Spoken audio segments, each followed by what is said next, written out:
right here as number 2 next to me. He is the Assistant Secretary General from the UN, WTO, and we've got Jennifer Blanc sitting over here, who is the Director and Senior Economist of the Global Competitiveness Network in the World Economic Forum, a little bit of a mouthful. And in the middle, we have Mr. Alan Flores, General Manager for the Costa Rica Tourist Board. So it is quite a mixture that we're bringing in. But let's start off with an introduction from Jennifer on the Travel and Tourism Competitiveness Report for 2008. It's quite a big boy, heavy boy here, so it's bedtime reading for some of us. Hi. Is everybody hear me? I'm very pleased to be here this afternoon to talk to you about the work we've been doing over the past year on competitiveness. What I'm going to talk to you about today, and I'm going to go through this briefly because I think it's much more interesting to hear what the panelists have to say, is I will talk to you a bit about our Travel and Tourism Competitiveness Index, which is the tool that we use for ranking countries according to competitiveness, and it really is at the heart of the report, and the improvements that we've made over the past year. After that, I'll go very rapidly through some of the key results for this year before mentioning a bit about the relationship between environmental sustainability and travel and tourism competitiveness, which is really the theme of our report this year, given how critical protecting the environment is for the sector. So if we recall, those of you probably recall from last year, what we're trying to measure with the Travel and Tourism Competitiveness Index is all of the factors and policies that make it attractive to develop the travel and tourism sector in countries around the world. And basically we're looking at 3 issue areas, all of which that are composed of a number of what we would call pillars of competitiveness, and each of those, of course, made up of a number of individual variables or issues. So we're looking just very rapidly at the regulatory framework, so all those things really under the purview of the government. The business environment and infrastructure, also very important. And finally, the sort of soft side of infrastructure, the human, cultural, and natural resources. Now, I won't go through all of these. You have them up there, and I think a lot of you are already familiar with them. But what's very interesting is the work that we've been doing over the past year to make some improvements to the index. First of all, and these are in red on the chart. So first thing to note is we really have an environmental sustainability pillar this year. We were measuring environmental protection, but we were not yet really satisfied with this. And over the past year, we've worked actually very closely with the World Tourism Organization, as well, very importantly, with the IUCN, the World Conservation Union, in order to really beef this up and make sure it truly captures the essence of environmental sustainability and the extent to which countries are really addressing this issue around the world. And then the other thing that we did is last year we had natural and cultural resources in one pillar, one area, together, mainly for lack of data. So we kind of put everything together, but we worked very hard over the past year to gather more data that measures specifically natural resources on one side and cultural resources on the other. So this year we're able to present the results separately, very important because obviously these are quite different concepts. So that gives you a sense of what we've done and sort of what goes into the index. What comes out of it? Last year we covered 124 countries. This year we're covering 130. One thing to note, very importantly, and here you have the top 20 out of 130 countries, is that the top 3 countries, Switzerland, Austria, and Germany, are the same as last year. This is somewhat reassuring because it means we weren't totally off the mark last year, although we do think that the model this year is somewhat improved. Why are Switzerland, Austria, and Germany at the top? Basically, they continue to demonstrate a number of strengths, very, very rich cultural and natural resources. The natural resources buttressed by a strong focus on environmental sustainability, strong and well-enforced environmental legislation, for example. They have excellent infrastructures, both in terms of transport infrastructures and tourism infrastructures, making it very comfortable and easy for tourists to get around the country. Excellent human resources, endowments, meaning that they have very well-qualified people to work in the sector, and basically all of these things coming together really to make them arguably those countries with the highest levels of travel and tourism competitiveness out of the countries that we measured. 2 other countries from Europe I might mention. Is that, yeah? I don't. Okay. I'm trying very quickly to do this slide. Okay, I will slow down. Sorry, I'm from New York. Very quick. And especially when I'm under pressure, when I'm told I only have 5 minutes to get through all my stuff. But okay, so. Spain and France. 2 other countries of interest in Europe. Why are Spain and France in the top 10? I think it's not a surprise. Basically, also very rich rich cultural resources, also excellent infrastructures, particularly in France, excellent transport infrastructure, as we know. In Spain, excellent tourism infrastructure, hotels, things of that nature. One interesting reason that we see Spain ahead of France is because we see that in Spain it's a bit easier to get human resources in terms of the labor market to work for the country, so for the industry. So labor markets basically enabling employment more easily in that country, and that's one of the reasons that Spain is higher than France in the rankings. Now, just quickly, but not too quickly, through the rest of the rankings. Asia, Hong Kong and Singapore remain at the top of the ranking. Why? Again, excellent infrastructure environments, very safe and secure environments, very well-qualified human resources. In addition to this, they also have the top 2 policy environments in terms of really having policy structures that are nurturing the development of the sector. I would mention perhaps also Malaysia and Thailand, 2 countries of interest that are very high in the rankings because they have very, very good natural resources, strong price competitiveness. But we do notice, for example, that Malaysia has a more supportive policy environment than in Thailand, which explains why it's higher in the rankings. And finally, I might mention China and India, 2 other countries of particular interest in attracting lots of tourists. Obviously doing very well in terms of natural and cultural resources, but still facing some challenges, particularly, for example, with regards to the policy environment and upgrading infrastructure. In Latin America and the Caribbean, Barbados and Costa Rica, the top 2 ranked countries in the region. Why? Excellent natural endowments, very strong focus by the governments of both countries on nurturing the travel and tourism industry, not surprising given the importance for these countries' economies. Also in Costa Rica, very strong focus on environmental sustainability, and they get points for this, and it's something that I'm sure we'll discuss a bit later. I might also, just for lack of time, mention just quickly Brazil, a country a bit lower in the rankings. Again, excellent natural and cultural resources, also a very strong focus on environmental sustainability, which is very important.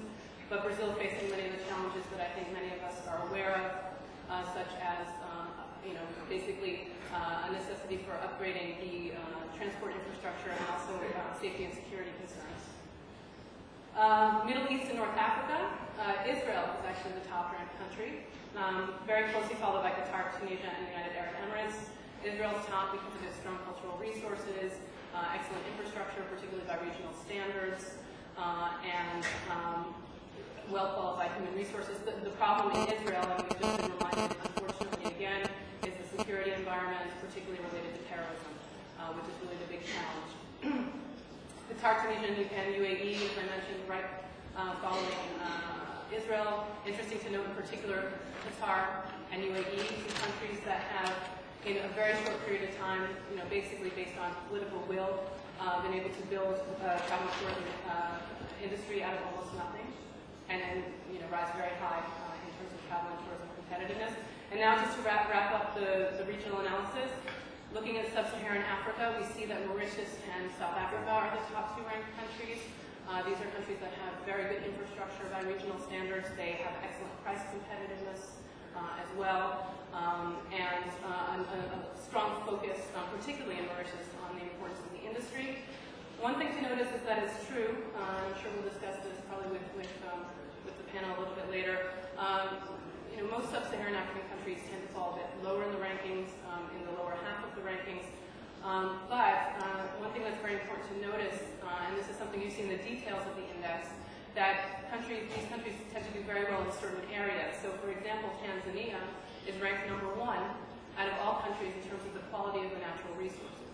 And in a number of other areas, we see things like this. And in fact, sub-Saharan African countries tend to do well in general in this area, all or most of them anyway within the top half of the rankings. And so this is really showing that these countries have really the basis for becoming a strong force and are already becoming a strong force in tourism going forward, but they just need to, of course, address some of the challenges that we highlight in the report. Jen, I need to speed up again. Okay, I'm speeding up. This is my last slide, I promise. Now, just as a segue into the panel, basically, as I said, we're really looking at environmental sustainability as being a pillar of competitiveness. And Booz Allen, actually, in their contribution to the report, eloquently pointed out that there is, in fact, quite a strong correlation between environmental sustainability and our overall traveling social competitiveness scores, basically showing that the countries that are doing well in terms of trying to develop their industry in a sustainable way are also those that tend to be more competitive overall. So I will just leave it at that. And on the slide now you have all of the important organizations and companies that have been helping us as partners in this endeavor. Thank you very much.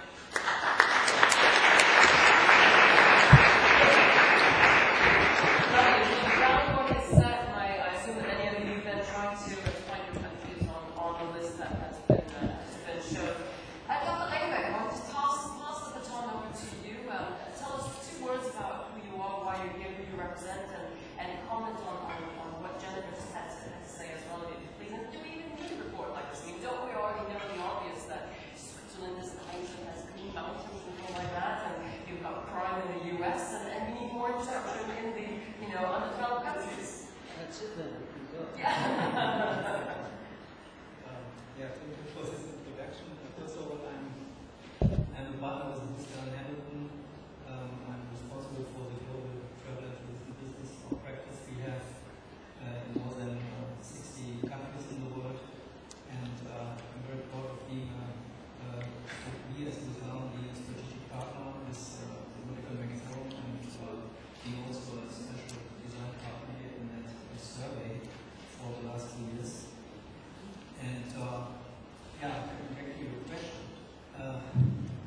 why we are doing this, I strongly believe that it's a significant issue in that government and the travel and tourism industry get together and talk about their current issues. And specifically, we talk about environmental issues, looking at the whole debate on CO2 and climate change. It's even becoming more important that this dialogue takes place. And I strongly felt that such an initiative like a survey really can make a difference here and really give us a lot of focus in the debate on where we need to look at and how to really get that dialogue. And so how do you then mesh growth on one hand and the growth that we want in the travel and tourism sector without sacrificing the long-term ecological impacts? First of all, we have specific methods in the report which look at the sustainability issues, like the government policies or fact-based data on the ecological situation in that country, the cleanness of the country, the water sets, CO2 emissions, etc.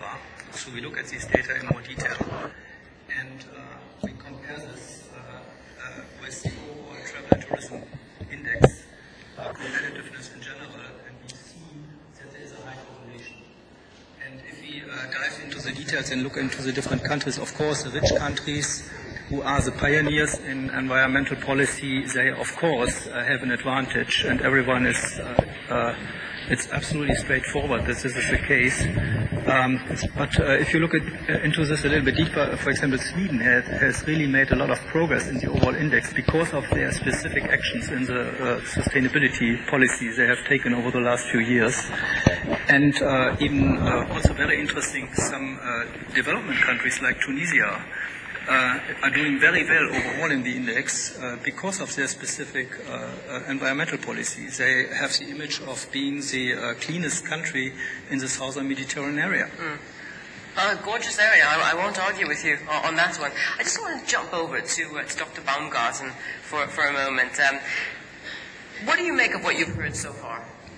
Well, thank you very much. First of all, Louisa, thank you so much for promoting me to Dr. Baumgarten. I'm promoting you. I'm changing your name. I'm promoting you. I'm going to change my business cards tomorrow if you make a note of that. Okay, I'll strip you from that title again just as quickly as I laid it out. Sorry, I'm teasing you. Well, listen,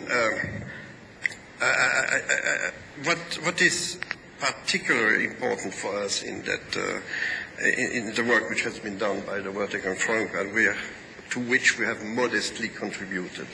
What is important to us is because you have different factors which characterize countries, and it is kind of a cocktail of things which make a country more touristic-oriented or not. We at WTTC follow a little bit, first we have that research everybody knows, but we follow a little bit the same the same route, if I may say so, and that's why we are so interested.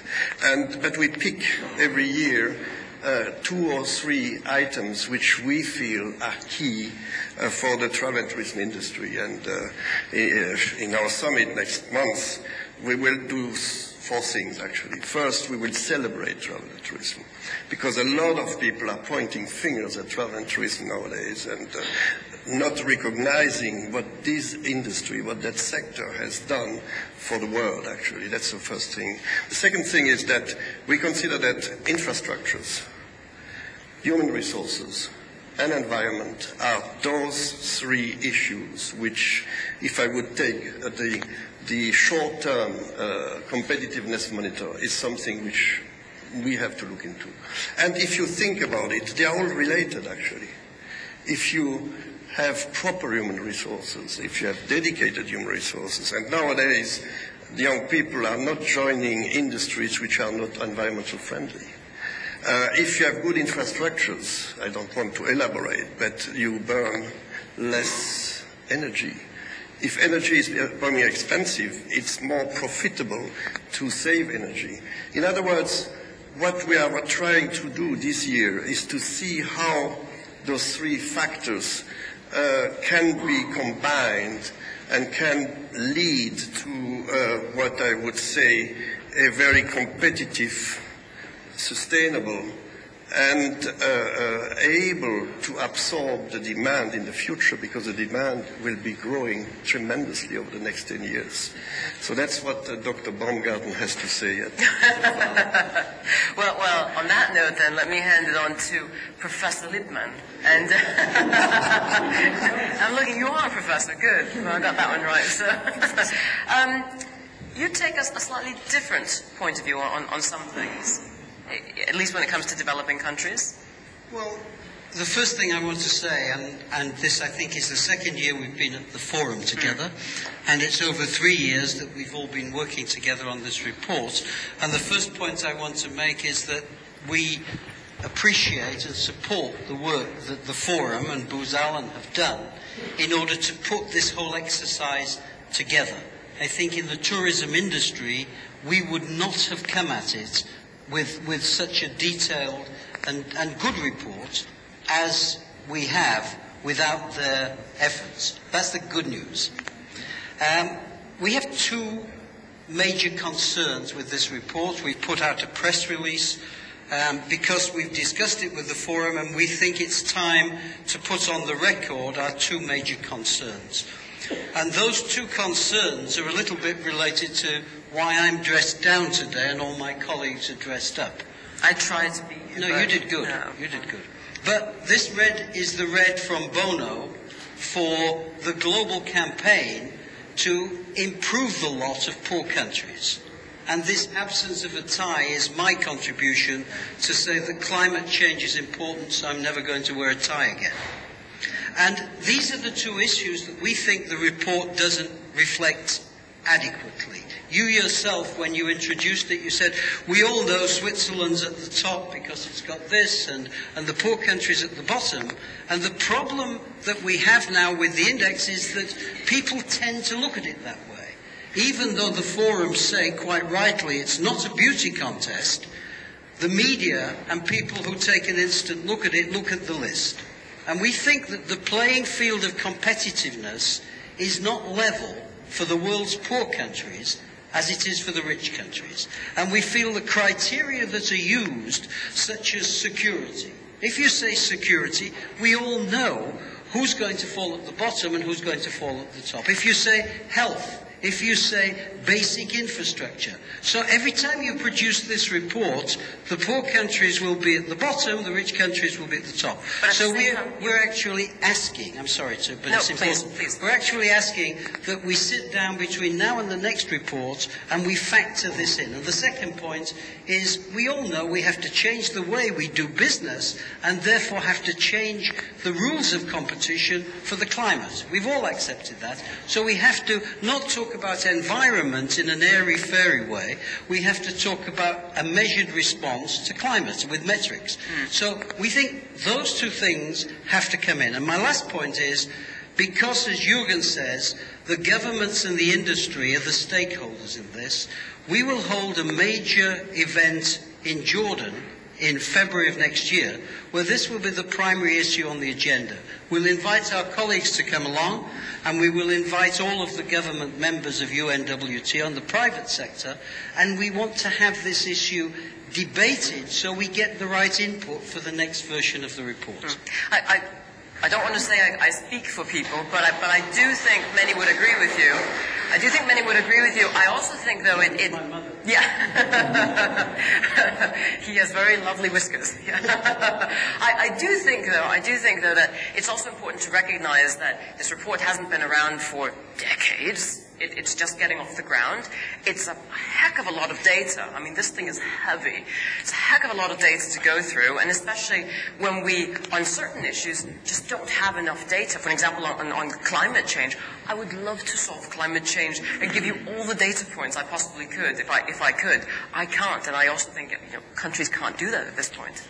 And you're right. And as a research report, it's excellent. As a vehicle which an individual country can look at its own strengths and weaknesses and then attack the barriers to competitiveness, it's terrific. But it's not produced that way. I mean, it's produced with a press conference, with a list, and people look at it to see who's at the top and who's at the bottom. And that's because we all like that sort of stuff.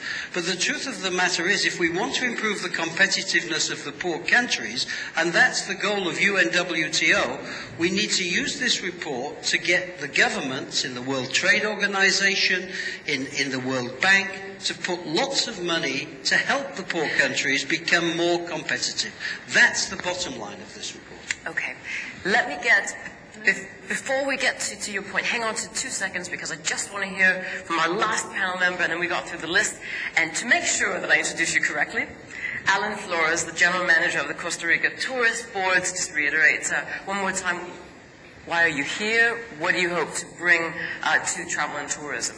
Thank you. Thank you very, very much for the opportunity in order to share some of the actions that we have been applying in order to be for second year in this list in a good position that brings up the sustainable efforts that we are doing in tourism. First of all, we implement for more than 10 years ago the certification of sustainable tourism. This is a mechanism by which we certify the hotels and tour operators in the use of renewable energies, in the water treatment, and also in the waste treatment, for example. There are other things that we analyze in order to give out the certification of sustainable tourism, but we don't apply for it the stars that is the standard for the hotels, for example. Instead of that, we apply the standard of the leaves, from 1 up to 5 leaves. So, if the hotel is more tourist sustainable activities, developing an activity which is more sustainable, we then give more leaves depending on the stage of the enterprise. Secondly, we want to be sea neutral for the year 2020.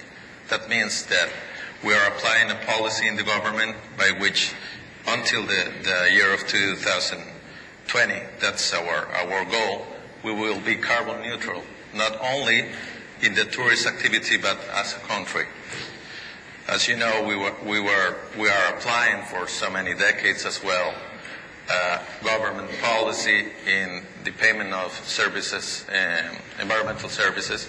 That's a system applied by the Ministry of Environment, by which the private owners of forestry, the government paid to them by a contract $50 per hectare per year, and we also exempt them of the paying of taxes, for example, territorial or other taxes. That's part of the contract.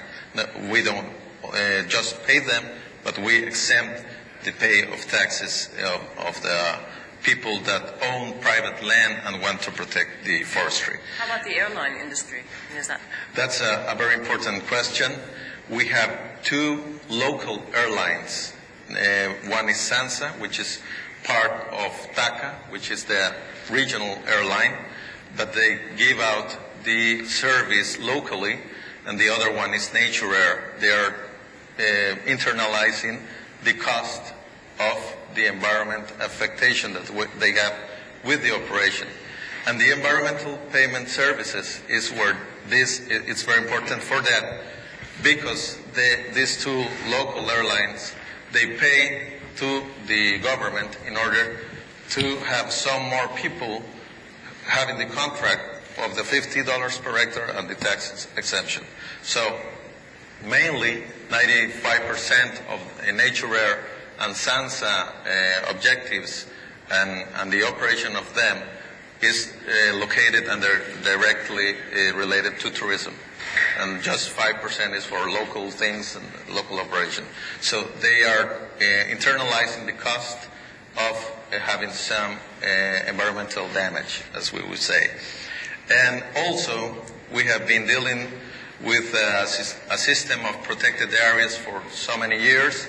That's more than 7 or 8 decades.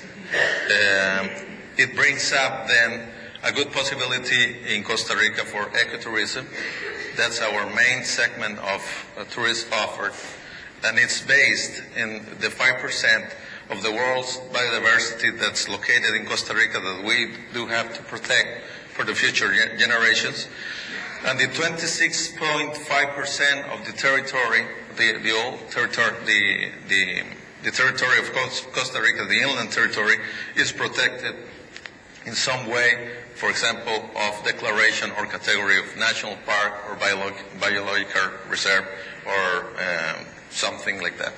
And for last, we are working for decades also in climate change. No matter, I think we all do have some responsibility in this matter of climate change, not only for tourism, and no matter if we are or we are not Article 5 countries. Okay.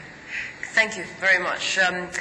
I just want to briefly go back to the discussion we were having just a few seconds ago and give you a chance, Jennifer, to respond as it was, meant towards the report that you've been putting out. And then I think it'll be very interesting for us to talk about sustainability after that.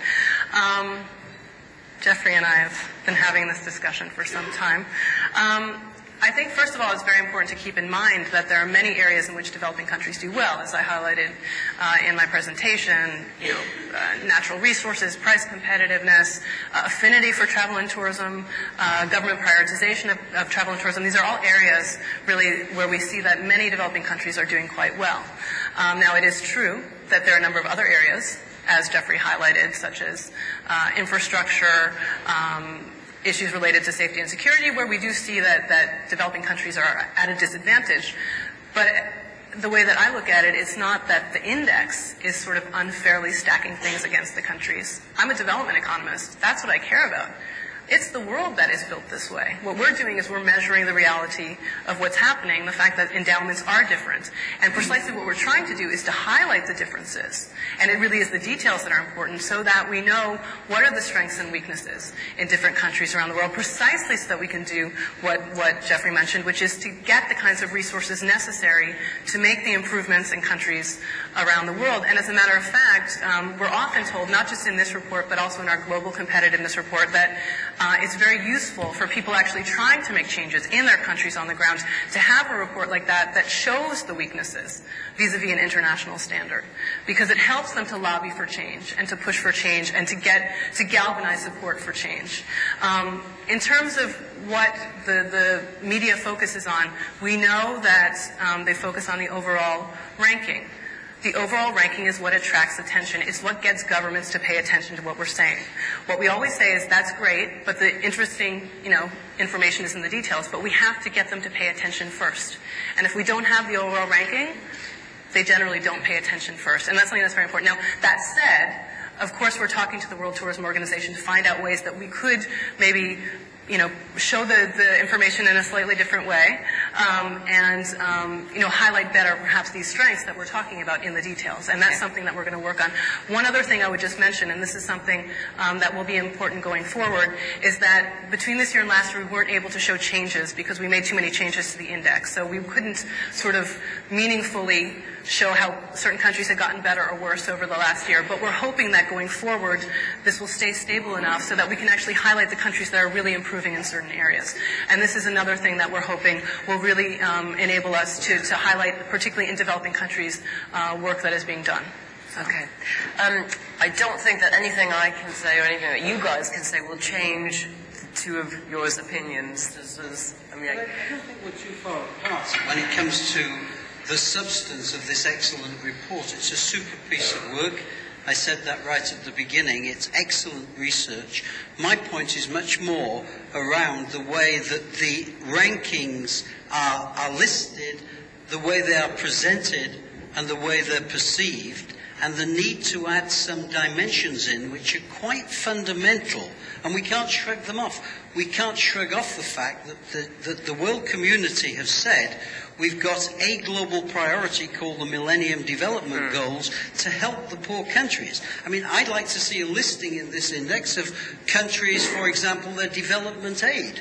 How do they rate against their development aid as a concept of creating competitiveness in the tourism sector, and put a black mark against those who don't put such a high amount of money into tourism development aid as a factor. So we can intelligently address those questions. It's not black or white, but the black and white thing is that many countries who depend on their tourism, they come out low in the index, and that's how the media then picks it up. And our job is to try to get people to see it in a different context. Okay, I see good points from what both of you are saying. I just want to leave that for a few seconds and come back to sustainability and the importance, Mr. Baumgarten, in how you not only encourage big companies to work towards environmental sustainability, but also the small and the medium-sized companies, and whose role is it really to get, this quite large portion of the tourism industry, let's face it, to get them involved in,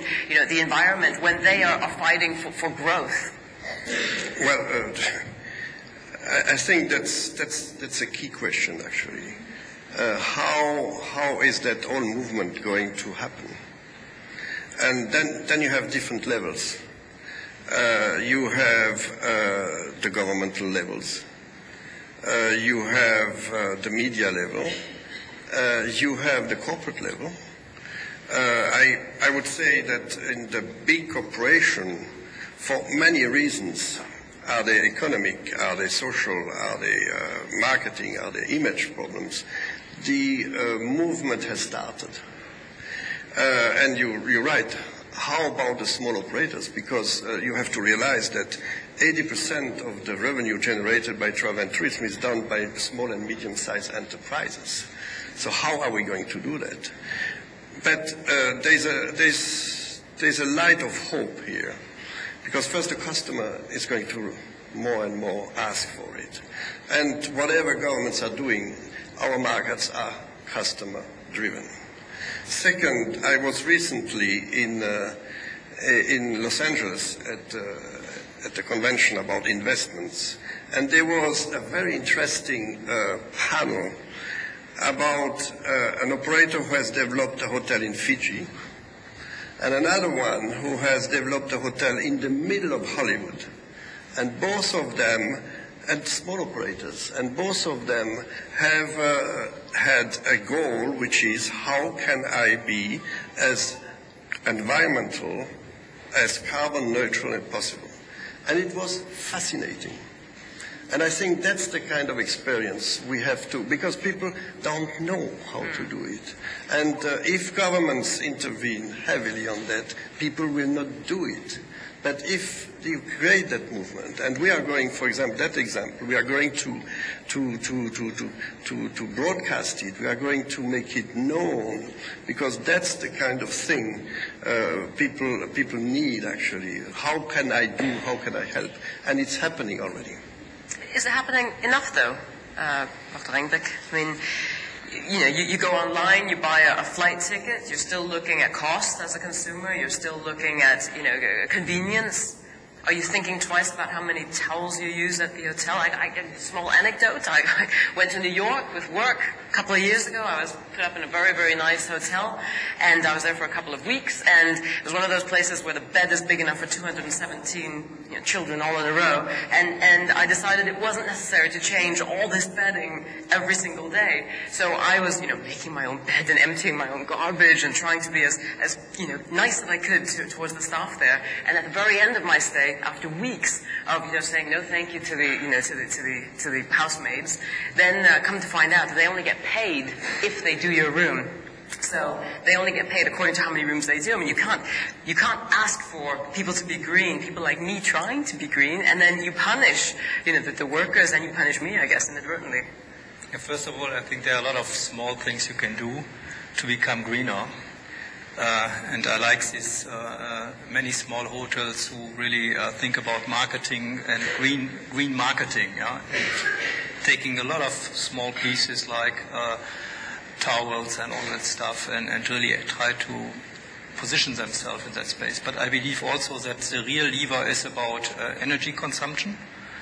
It's about CO2 emission, and then we talk about the air conditioning, we talk about the heating systems in the hotels, and we talk about the fuel the airlines use, and this makes in itself, if you look just at the airlines, more than 50% of the total CO2 emission of the total travel and tourism industry, including hotels, everything, in a year. Yeah. So if you don't address this topic directly, you will not really have a significant impact. It will just become a marketing campaign. But what's going to happen to the airlines? I mean, how will they react if they see some type of a scheme pulled down over their faces? That's a big debate we have, and we had in different type of events debates on it. The big idea is about emission trading schemes. As you know, the European Commission is proposing one of these schemes. There's also a debate at the ICAO level if this could be introduced and how it could be introduced on a global level. The reality is that it's very unclear if this will happen at all, because, of course, as you mentioned, the poorer countries, they suffer a lot about it. And so there are diverging interests here. It's also the rich against the poor here. And it's even worse. I think if you look at it, it's first of all 80 billion additional costs to the industry, to the airline industry alone. And this would make something like $6 per ticket. And the problem is that normally $6 additional dollars per ticket. The problem is that normally the air travelers they don't care about $5-6 if they want to travel. So what you will see is you will have just additional cost for the customers, and at the end no impact at all on CO2. This $6. I mean, people, lovely gentleman has a point. Oil went up $5 this week. I mean, I think this is, with respect, I think this is a déjà vu question. We've been talking about towels in hotel bedrooms, many of us, and many people in this audience, but it's still not solved. For 18 years. That isn't going to change. That's a small piece of the big environmental and climate issue. And I would say from this platform, this issue will be solved. I don't agree with Jürgen. I believe the airlines will address the issue of emissions. They're not going to do it immediately because you can't do it immediately. But they have plans to reduce we heard on this very same stage, Akbar al-Bakr in another panel say that they have plans to reduce over 10 years their emissions by as much as 60%. They have technology. The aircraft manufacturers will change the way aircraft are built, but it takes time. And we don't have to solve the climate or the environmental problem tomorrow. We have to solve the climate problem by 2050, but we have to start on it now, because if we don't do it now, it won't get fixed by 2050. But you can rest assured that the hotels will end up with greener energy, the airlines will end up with cleaner, greener fuel, and that in 10 years' time, thanks to many people's initiatives, and thanks to a combination of regulation, which will come, best efforts by the sector, pressure from the marketplace, and hopefully this competitiveness report, which will help people move in the right direction. And it'll happen because we can't avoid doing it. Climate changes the paradigm. All the other green stuff is best effort. If we don't get climate right, we die. So, Alan, I guess it's about trying to figure out how to maybe get governments more involved, to put more of their efforts towards R&D, research and development, to make sure that we move along on the technology path. So we see more of the latest Boeing 787 and 8s that use 20% less fuel, right? And so we move more towards development in that area, as opposed to assuming that the consumer paying a bit more will offset all our carbon problems. Is that what we need to see? More governments? Yes, I think that all the governments have to get some kind of policy in order to avoid the sustainability problems, not only in tourism, but in any kind of activity. As I said before, for example, the certificate for sustainable tourism that we gave out in the Costa Rica Tourist Board tends to this goal. And I think that climate change is also a big problem dealing with tourism, because no matter if we are or we are not Article 5 countries. I mean, the developed countries or underdeveloped countries, we have to do something in this area. And the certification of sustainable tourism activities that we gave out, it not only consider low impact effects in the environment, but it consider, for example, the use of renewable energies. 95% of the energy in Costa Rica is hydropower. But we give out this certification and a special standard for the hotels that use, for example, photovoltaic instead of hydro. We know that photovoltaic is less damaging for the environment than hydropower. Yeah. So for the standard, it's better in the hotel or for the tour operator to use renewable energies in photovoltaic instead of using energies in hydropower. I want to give a quick word to Jennifer and Mr. Baumgarten and then go to your questions then. So do prepare the questions. Jennifer. In terms of environmental sustainability, I think that first on the data question and taking into account the climate change aspect, this is something we would be very interested in doing, that we're already discussing with the World Tourism Organization.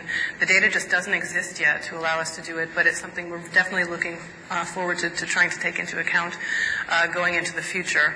And, because we want this really to be a project that goes on. We think that the travel and tourism sector is critically important, and particularly for developing countries, really such an important potential for sort of moving up the value chain, that this is something we want to continue to study, and we'll certainly try to keep improving our measures over time. So. And Dr. Baumgarten. No, not Dr. Mr. Baumgarten. And no, I would just underline and support what Professor Lippmann has said.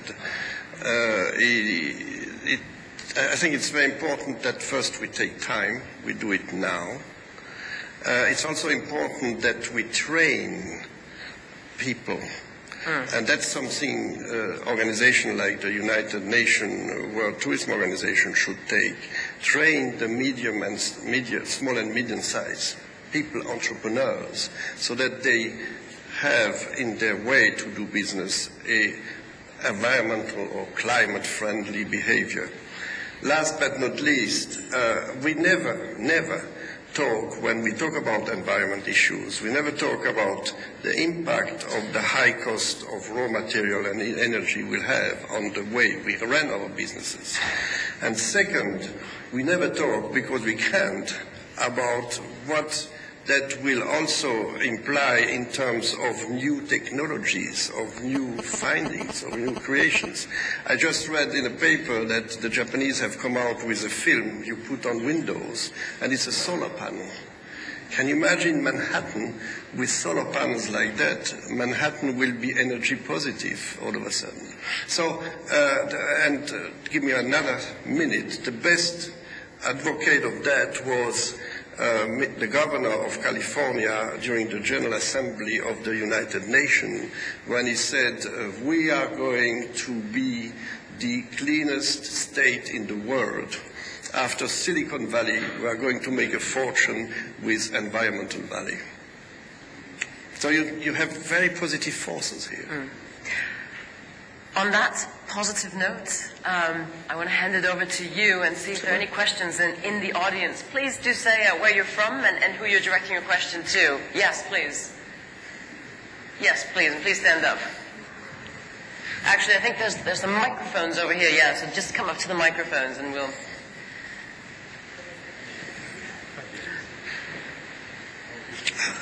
Lovely. Thank you. My name is Imtiaz Maqbul from Travel Impact Newswire in Bangkok. I have a question for Mr. Lippman, and perhaps a comment which maybe Ms. Jennifer and others perhaps can comment on. You mentioned the points of concern that you had. I would have assumed that just from looking, as you were involved in the preparation of this, of the various criteria in terms of reference and others, that would have been pretty obvious to anybody as to which direction, what the results were going to be right from that stage. Why is it that no effort was apparently made to try and influence the way these things are structured and the input that goes into it, so that it can be handled pretty much at source? And there seems to be sort of this, I mean, it was quite obvious that the developing countries were going to be, would have complained from some of the criteria that went into its formulation. And just on the other issue, also point of concern that you raised, I think one of the bigger issues that one needs to look at from these points, from these reports that are coming out, is that it's not only in the travel and tourism industry that one is looking at these reports, these competitiveness reports, which last year I believe were referred to as a beauty contest, and which were denied, but when in actual fact is quite true. Because if one looks at it from a holistic perspective, there is very little input from the developing countries being considered in the way these reports are formulated, structured, reported on in the first place. And it's always the developing countries that are seen as the ones that have to somehow improve, upgrade, etc., etc. And it goes back to the point that you raised earlier on, that many of us in the developing countries perhaps don't see the need for these reports at all. It's always us who have to fix our problems. Whereas in actual fact, we can actually identify that many of the original problems, climate change, for example, was not caused by the developing countries, it was caused by the gaseous emissions of the developed countries. And the same thing happens in the world trade talks, where it's always we who have to liberalize our economies, change the way we do business, whereas whereas our Asian and Chinese investors, when we want to invest in Europe and North America, there's security concerns, there's these concerns, all these other things come up. So it's pretty much a one-way street. And that's what's rankling many people in the developing countries. It takes on a rather neo-colonial attitude, which is probably not going to be very sustainable in the long term. And I think one really needs to look at these things from a holistic perspective. Let me give Jennifer, actually, just a chance to respond first, as there were a couple of good points that were brought up there against the report. Jennifer. Well, what is the usefulness of this report? I actually am a benchmarking expert. I do even work on probably some of these other reports that you're mentioning. The reality is that development is called development because I think, the interest is to move in a certain direction. I think everybody is interested in being able to make the kind of choices, have an education, be able to get to work relatively easily. I mean, all of the things that you maybe take for granted in a developed country and in a developing country is still being worked on. I don't think that we're necessarily pointing fingers and saying that everything's perfect in the developed world. infrastructure is one of many things we take into account. We also take into account safety and security, for example. Guess what? My country, the U.S., does really badly. So I think the point is that you're taking into account lots of different aspects. When we were putting this report together, and Jeffrey was involved in this, we were looking at all of the different aspects that are really important when you're thinking about a tourist being in a country, whether it's a business tourist, whether it's a leisure tourist, and all those things you need to take into account. Can you get around? Do you have a place to stay? Can you get money out of an ATM machine? Is it safe? Will you get sick from the food? I mean, all of these things. So we were taking a very holistic approach. And as I said, there's things like affinity for travel and tourism, prioritization by the government, natural resources, cultural resources, all these other areas where developing and developed countries are very much on a level playing field. Now, given that it's a development report, obviously we're going to see areas in which probably mainly the developing countries have more work to do. That is precisely the point. And when you ask about what's the usefulness, we know that in many developing countries, our reports have been taken into the toolkit. Now, we're not saying it's the only thing. It's one way of looking at the world, benchmarking your performance in different areas compared to other countries. But it's a very valid one, and it's very useful because you can understand, you can prioritize. And this is what we were just talking about. You can prioritize. Should I really focus on education? Should I focus more on upgrading the roads? And this is really the value of the report. At the end of the day, our understanding has been for most countries that use it is very valuable. It's obviously something to be used in complement with other things, but something useful. Jeffrey. First of all, I think you have to put this report in its proper perspective. And I want to relate Imtiaz's question to that perspective. The World Economic Forum has been producing competitiveness reports of a very high quality for other sectors for many, many years, 20 years or so, since 1979. It has therefore developed a whole set of criteria.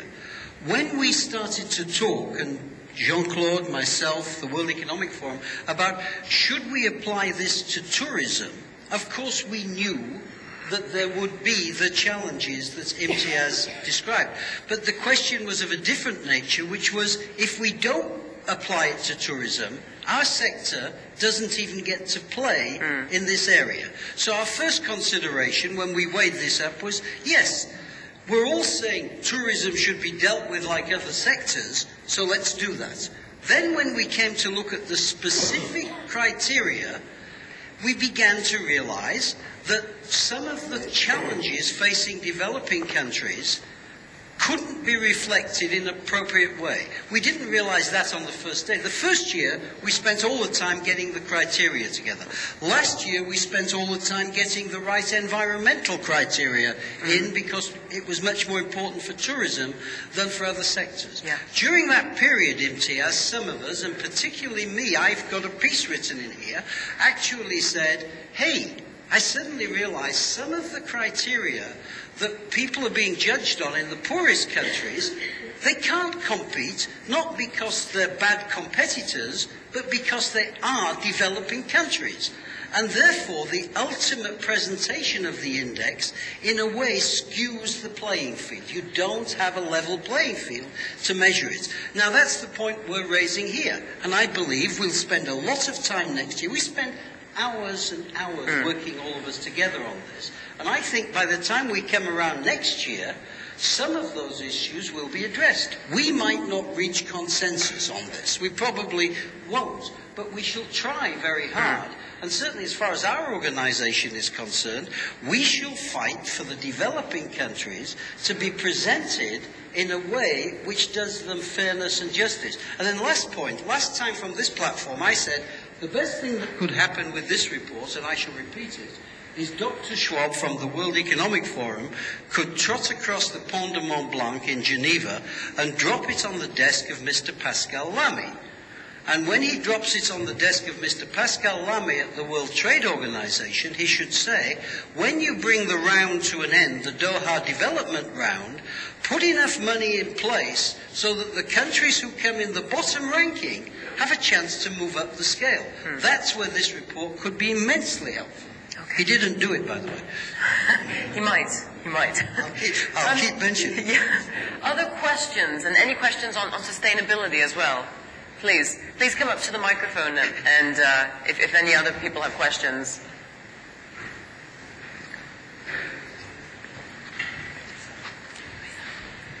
Ian Taylor from Travel Weekly in London. 3 quick questions. You know what? Before you start, I'm very aware that there's some people that need to catch a plane. 5 minutes, or should we stop? Yeah, we'll do 5 minutes. Yeah. Okay. 3 quick questions. 1, who's the report for? I'm assuming it's for government and policymakers and so on, but who's the report for? 2nd, on the question of the lists. In Britain, the government produces lists ranking schools on a whole range of criteria, and then the schools that appear at the top of the list, which you assume are probably the better schools, get additional resources, and those at the bottom get closed or whatever. So funding is related to the list, and if I was an investor looking at the list you produced, I might think, well, Switzerland, Austria, Germany are the best places to invest because they're the most competitive. Isn't that the problem with the list that Jeffrey Lippman's going on about? And thirdly, on the question of sustainability, I wonder how far competitiveness and sustainability are compatible. Destinations compete for mass market visitors, they compete for luxury visitors, and the competition for visitors and the building of resources in a rush to bring visitors is often one of the biggest barriers to developing sustainably. Is that square circleable? You know what I mean? Dr. Ringbeck, do you have any comments to that? There are several questions here. Yeah, and brief comments, please, as well. I would pick up the last one, maybe. It's very difficult to answer this, but from a client perspective, I would first of all say you are right. It's really a report which works with governments very well. I was asked from several governments in the world after they have read the report about introducing them a little bit deeper into the topic because it stimulated a very good discussion. So in that respect, I'm very positive about that experience. I'm just going to interrupt you. Mr. Baumgarten, thank you very much for being a part of this. Thank you so much.